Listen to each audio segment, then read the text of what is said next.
কি করতেছো তুমি? ফেরার সময় দেখি তুমি আমার পকেটে টাকা নাও। তোমারও তো আমি খরচের টাকা দেই, বাজার করতে টাকা দেই না? তারপরে তুমি আমার পকেটে টাকা নাও কেন? হ্যাঁ দাও, ওই টাকা দিয়ে কি বাজার হয়? বাজারে সব জিনিসের দাম বেড়ে গেছে।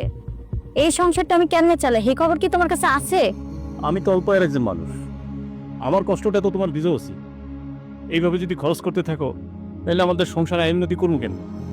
আমার বাপে না আমারে কোনোদিন কোনো কিছু কষ্ট দেয় নাই। ভালো মন্দ খাওয়াই আমারে বড় করছে। আমি কম খাইতে পারি না, তাই আমার বেশি লাগে। তাতে কি তোমার চলবো? তোমার যে ভালো মনে হয় তাই করো, আমি কামে গেলাম। ফিরোজ ভাই, হ্যাঁ ভাই। তাহলে কি মেশিনারি ঠিক হবো? হ্যাঁ ভাই, এটা ঠিক হবে। মেস্তুরি পাঠাইছি, তো মেস্তুরি আইসা এটা ঠিক করে হেলাইবে, সমস্যা নেই। ভাই আসলে অনেক ধান তো বুঝেন না, এই ধানগুলো লইতে হবো। আপনি তো পানিতে সব বাসা যাবো গা। মিয়া ভাইয়া, মিয়া ভাইয়া। আরে বোন তুই এখানে? জি মিয়া ভাই, আপনার সাথে আমার একটু কথা আছে। ও আচ্ছা ঠিক আছে, দাঁড়া। ও ফিরোজ ভাই, হ্যাঁ ভাই। তাহলে আপনি মিস্ত্রি নিয়ে আসেন। হ্যাঁ আচ্ছা ঠিক আছে। আচ্ছা ঠিক আছে। আচ্ছা কি রে বোন, কি করবি?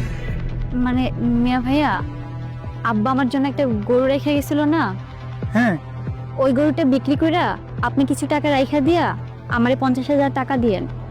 হঠাৎ করে তোর টাকার দরকার, কি হয়েছে তোর? না মিয়া ভাই, কোনো সমস্যা না। আমি একটু অসুস্থ তো, তার জন্য ডাক্তার দেখাবো। তোর জামাই তোর ডাক্তার দেখায় না, আর তোর ওষুধপাতি কিনা দেয় না? না মিয়া ভাই, সে তো আমার অনেক খেয়াল রাখে। আপনি তো জানেনই মিয়া ভাই, সে দিনমজুরি কাজ করে, ওইটা দিয়ে আমাদের সংসার চালাইতে কষ্ট হয়ে যায়।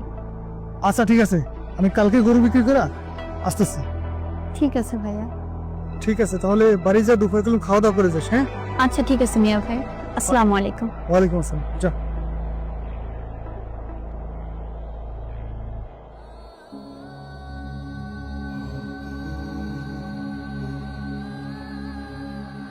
এই লও, এখানে 1.5 লক্ষ টাকা আছে।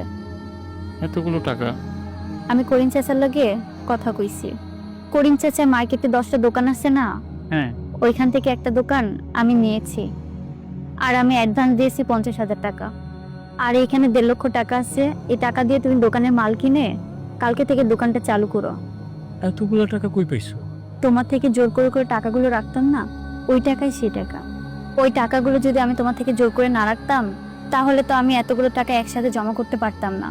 একটা নারী চাইলে একটা সংসার ডুবাইতেও পারে, আবার ভাসাইতেও পারে। এই সংসারটা আমাদের। আমরা যদি সবকিছু মানিয়ে নিতে পারি, তাহলে তো আমরা ভালো থাকবো। আমি তোমার পাশে সব সময় আছি।